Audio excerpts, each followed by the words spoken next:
11 জুলাই 2024 দেশব্যাপী কর্মসূচির অংশ হিসেবে কুমিল্লাতেও পালন করা হয় বাংলা ব্লকেট কর্মসূচি। সেদিন কুমিল্লা বিশ্ববিদ্যালয়ের শিক্ষার্থীদের আন্দোলন থামাতে বেপরোয়া হয়ে ওঠে পুলিশ এবং লাঠিচার্জ আর টিয়ার শেল ছুড়ে ছত্রভঙ্গ করে শিক্ষার্থীদের।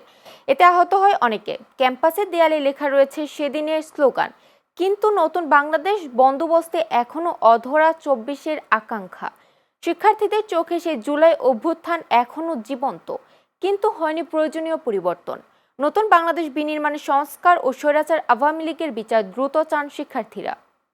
11ই জুলাই বাংলা ব্লকেট একটি কর্মসূচি দেওয়া হয়। তো সেই কর্মসূচি বাস্তবায়নের লক্ষ্যে আমরা ক্যাম্পাস গেট থেকে যখন রওনা দেই, তখন আমাদের বর্তমান ছাত্র আন্দোলন চত্বর বা আনসার ক্যাম্প মোড় যেটাকে বলি, সেখানে পুলিশি বাধায় আমরা পড়ি। তো আমাদের যে ভাইয়ারা ছিলেন, ছোট ভাই বড় ভাই, সবাইকে বেধড়ক মারধর করা হয়। শুধু যে মারধর তা না, টিয়ার শেল গুলি এগুলোও ছোড়া হয়।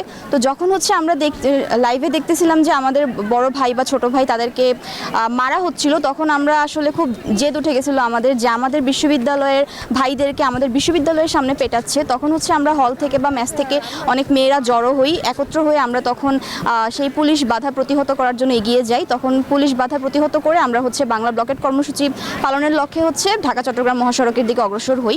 যে এখানে সবচেয়ে বেশি গুরুত্বপূর্ণ বিষয় যে মেয়েরা যে দুইটা হল মেয়ে ছিল, মেয়েরা কী করলো ওই দিন, যেহেতু আমাদের ছেলেদেরকে দেখলে টোটাল মারে বা গোলাগুলি শুরু করছে, ওরা কী করছে সবার আগে আমাদের সামনে ছাতা হিসেবে দাঁড়ায় কী করলো আমাদেরকে টোটাল এই জায়গা থেকে করে আন্দোলন দিয়ে মিছিল দিয়ে দিতে, পরবর্তী ওদের সাথে কথা করে দেন আমাদেরকে টোটাল বিপদ বিশ্বের পর্যন্ত তারা নিয়ে